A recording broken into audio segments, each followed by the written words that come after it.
COVID ini pandemi biasa atau war tool atau senjata perang? Hal ini merupakan pertanyaan mendasar sehingga jawaban dari pertanyaan tersebut sesungguhnya tercermin dengan tindakan apa yang diambil oleh para pejabat saat ini. Lalu kita bertanya lagi, apa yang terjadi ketika vaksin sudah mencapai 70% populasi yang seharusnya sudah tercapai herd immunity atau kekebalan kelompok. Lalu muncul mutasi strain virus baru lagi. Berdasarkan data kecepatan melakukan vaksinasi COVID Indonesia sudah cepat di tengah gelombang terpaparnya juga tinggi seperti saat ini. Sehingga yang tadinya 250.000 vaksin per hari, Indonesia itu sesungguhnya bisa mencapai herd imunitas dalam 3 tahunan lagi dari sekarang. Saat ini dipercepat berdasarkan informasi bisa 1 juta suntik vaksin per hari. Walau data ini masih diragukan karena kalau satu tenaga kesehatan menyuntik 100 orang per hari maka ada 10.000 nakes yang bekerja. Namun kita anggap informasi ini benar dulu deh. Maka dalam 1,5 tahun lagi atau akhir tahun 2022 herd imunitas tercapai maka kita menang melawan COVID. Pertanyaan liar, apa yang terjadi kalau mutasi lain lagi datang? Lalu kita kejar-kejaran deh dengan vaksin jenis baru lagi. Kalau saat ini kita anggap serangan gelombang kedua, apa yang terjadi kalau ada strain jenis baru yang mungkin bisa membuat gelombang ketiga di tahun depan? Melihat cara penanganan pemerintah atas COVID yang merupakan virus impor dan PCR antigen juga produk impor kebanyakan dan masker juga terbanyak barang impor, bahkan disuruh 2 lapis lagi sekarang. Lalu vaksin juga produk impor. Ini kita tidak boleh berlama-lama seperti ini. Apa nggak kita balik aja sebaiknya? Inilah masa di mana produk lokal, misalnya masker, harusnya merupakan 90%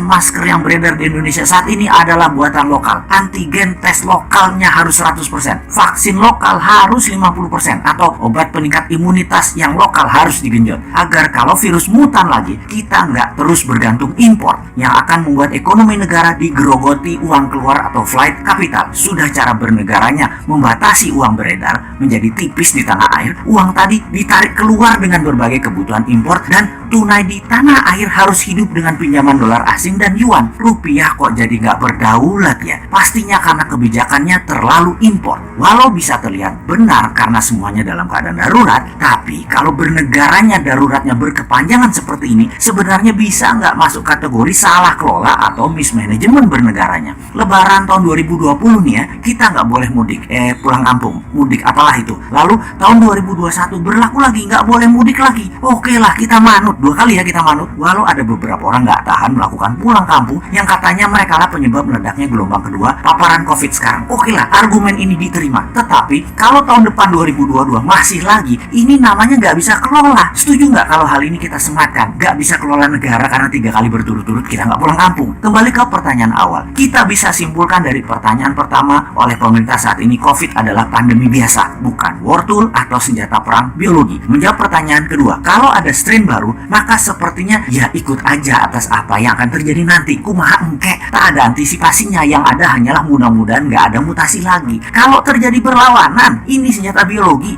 dan tren baru, mutasi baru lagi yang membuat harus vaksin baru lagi. Kita tergopoh-gopoh lagi. Solusinya pasti tinggal bangun narasi, bayar pasukan buzzer, dan pasukan buzzer bekerja keras lagi. Nah, di posisi begini kasihan mereka yang menjadi presiden tahun 2024 sementara mereka dalam posisi menjabat yang ternyata salah semua pengelolaan pandemi dan ekonominya. Pasti kena imbas negatifnya mereka karena mereka juga bagian dari ketidaktepatan kelola pemerintah pusat dan daerah. Karena yang digadang-gadang tahun 2024 kebanyakan pejabat incumbent. Di sini enaknya jadi yang bukan pejabat tetapi selalu memberikan solusi. Bahkan bukan hanya solusi, tapi saran yang dikerjakan walau dengan skala tanpa fasilitas. Bisa jadi kuda hitam nggak di tahun 2024 kira-kira dia itu. Tapi mudah-mudahan prediksi ini salah. Ekonomi membaik, COVID teratasi tahun ini. Amin. Cuman takut aja prediksi ini benar. Masa tinggal bosman tahun 2024? Ya nggak mungkin toh. Harusnya bisa 3 kali menjabat. Dukung.